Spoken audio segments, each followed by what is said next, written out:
tudo começou?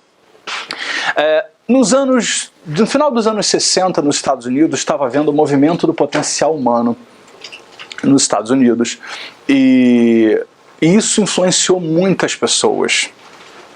Isso, se vocês assistentes puderem achar onde que está a página que fala um pouco do que é PNL, coisa e tal. Então, por aí, é a partir da página 7. Aliás, vocês vão poder ver todas essas informações em casa. Esse é um curso que você não é dependente da apostila, não sei na hora de aplicar uma técnica específica. Fica comigo aqui que vai ser mais interessante. Então, na verdade, no auge do movimento do potencial humano, vários terapeutas, principalmente nos Estados Unidos, na Califórnia, estavam rompendo com as escolas de terapia tradicionais, experimentando uma série de coisas novas, diferentes, para trazer novos ares para as pessoas, né? Ou seja, possibilidades de mudanças diversas e uma série de outras coisas assim, né? Ou seja, as pessoas queriam experimentar coisas diferentes. Então estava se tentando uma série de coisas em termos de mudanças, de transformações pessoais que as pessoas não tentavam antes.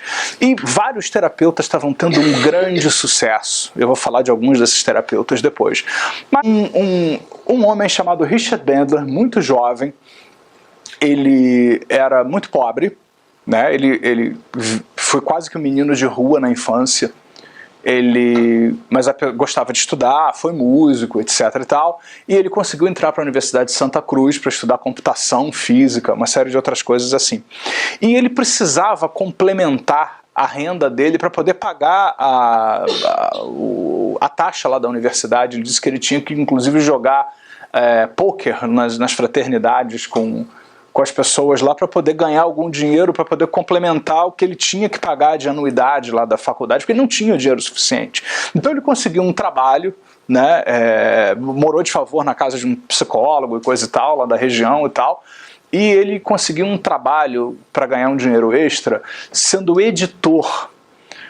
Então ele recebeu uma incumbência de ajudar um grande terapeuta da época chamado Fritz Perls, da Gestalt, que morava na Califórnia, nos Estados Unidos, em Esalen, que é esse aqui, Fritz Perls, a terminar 2 livros dele, que o Fritz Perls não conseguia terminar, porque, ele recebeu o dinheiro de contrato para terminar o livro e não conseguia terminar o livro. Então ele ajudava a pegar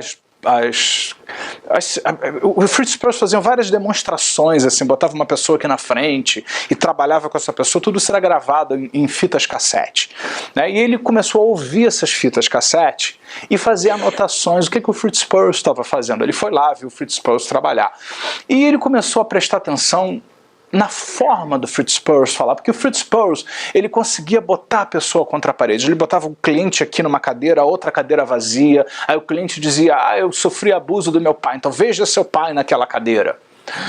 Ele via o pai na cadeira, né? Então agora diga para o seu pai tal coisa, o que o seu pai está respondendo? Aí Richard Bandler dizia, todo mundo olhava para a cadeira vazia, né? Mas de qualquer forma, né, o Fritz Perls, ele conseguia fazer umas perguntas pontuais, ele conseguia chamar a atenção, usar a linguagem de uma maneira sofisticada. E aí que Richard Bandler começa a ir por um caminho muito interessante. Ele começa a não prestar muita atenção na teoria, por exemplo, a teoria da Gestalt. A Gestalt existia há muito tempo. Então todo mundo que estudava Fritz Perls ficava estudando a história da Gestalt, os terapeutas da Gestalt, a teoria por trás da Gestalt. Richard Bandler nem se importou com isso. O que ele fez? Ele foi atrás de como o Fritz Perls fazia o que ele fazia. Então, ao invés dele querer saber qual é a teoria por trás da Gestalt, ele prestou atenção no tom de voz dele, na maneira como ele fazia as perguntas, na forma dele perguntar específica.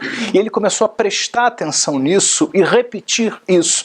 Aí ele começou a fazer uns grupos de pessoas, lá de alunos e tal, da universidade, e começou a aplicar as coisas que o Fritz Perls fazia sem entender nada do que era Gestalt. E as pessoas saíam se sentindo muito bem.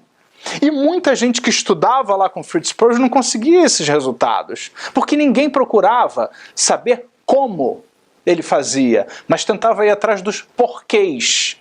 Né? Por que isso existe? A teoria da Gestalt, diz não sei o que lá, o modelo da Gestalt, aquela toda parafernália teórica e coisa e tal. Então ele não se importou nem um pouco com isso, e ele foi atrás da forma como ele fazia o que ele fazia. A linguagem, o tom de voz, a forma como ele interagia com as pessoas, como ele ficava ali com a pessoa pegada dele, vamos dizer assim, né? E a mesma coisa com outros grandes terapeutas. Nessa mesma época, uma terapeuta que não era nem psicóloga, ela era uma assistente social, Virginia Satir, que é essa aqui. Ela é muito famosa, né? Todos já falecidos, né, e tal. Mas ela era muito famosa e ela conseguia pegar uma família problemática e botar em círculo aqui em cadeiras, e ela em uma hora, menos de uma hora, ela conseguia mudar uma família inteira. Né? Ela fazia, um chorava, o outro tinha uma catarse, o outro desabafava e tal, e de repente aquilo que era um problemão na família ia embora. E aí perguntava a Virginia, como você faz o que você faz?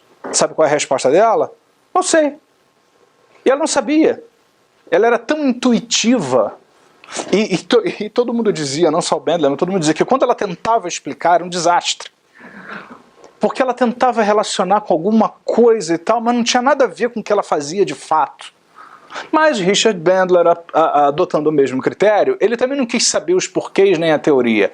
Ele foi atrás da forma dela de falar, a linguagem dela. Ele começou a perceber nela o que nem ela percebia. E aí ele mostrava para ela, meu Deus, eu faço isso? Faz? Uau! Né? Ela não sabia que ela fazia, que ela usava a voz daquela maneira, que ela fazia certas perguntas, que ela olhava para certas direções.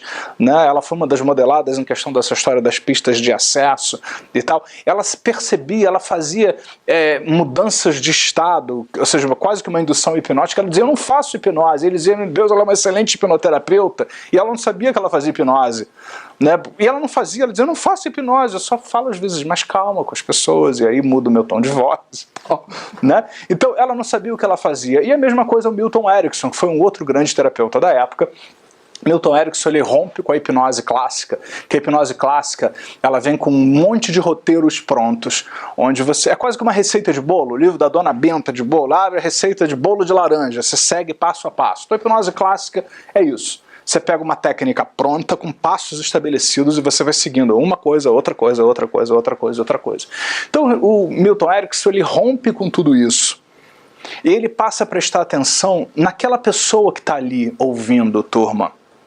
Então, quando, por exemplo, se a pessoa estivesse vendo alguém, né, ele diria, turma, enquanto você presta atenção nele, você pode estar fazendo relações entre alguma coisa que ele lhe diz e alguma coisa que você pode já começar a melhorar na sua vida a partir de agora.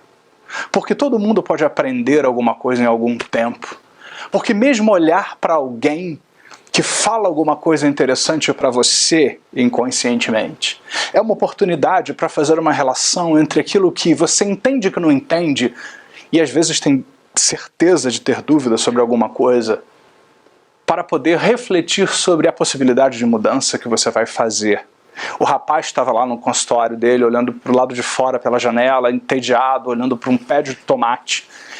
E o rapaz estava triste, deprimido, ele dizia assim, tomateiros no inverno parecem que vão morrer, ficam quietos, e todo mundo pensa que o tomateiro vai morrer, fulano de tal.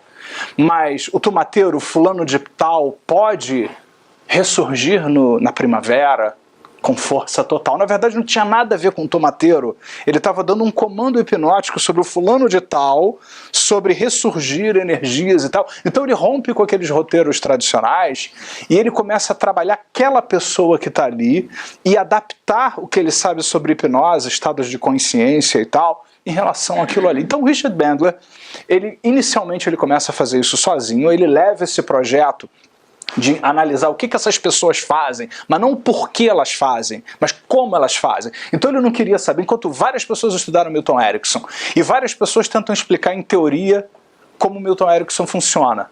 Ele não quis saber a teoria de como Milton Erickson funciona, ele queria saber qual é a linguagem que ele usava. Ele decodificou, nós vamos aprender aqui no Practitioner, a linguagem hipnótica, que isso é importante para a PNL, né? Linguagem hipnótica.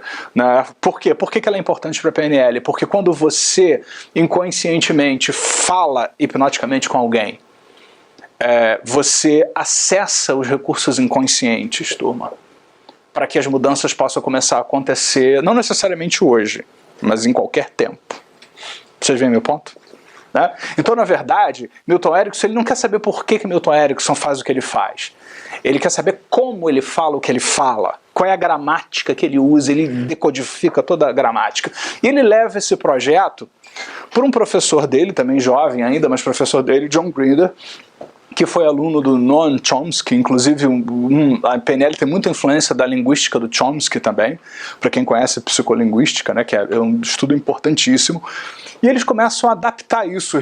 O John Grinder ajuda o Richard Bandler a dar uma forma mais acadêmica para tudo isso, aquilo que ele estava identificando, trabalhando e tal. E eles começaram a praticar, inicialmente praticar com esses três, modelando esses três terapeutas e depois uma série de outras coisas. Então a PNL, a ruptura da PNL em relação a outras escolas, é que a PNL tem uma preocupação muito mais com a estrutura das coisas. Igual nessa técnica que nós fizemos do prrr, eu não quis saber qual era o problema dela, eu nem perguntei para ela qual era o problema dela.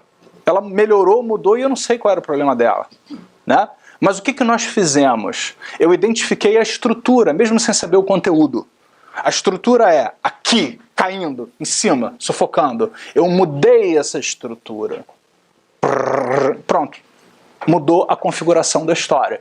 Então a PNL começou a identificar justamente aquilo que funcionava. Porque é o que ele diz, Virginia Satir funciona, Fritz Perls funciona, Milton Erickson funciona. Então ele não queria saber por que o carro funciona.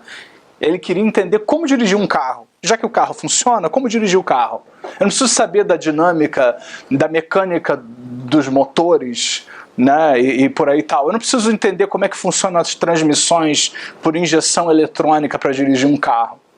Eu preciso saber como operar o carro. O que eu preciso fazer para obter o resultado que todo mundo tem enquanto dirige? Turma.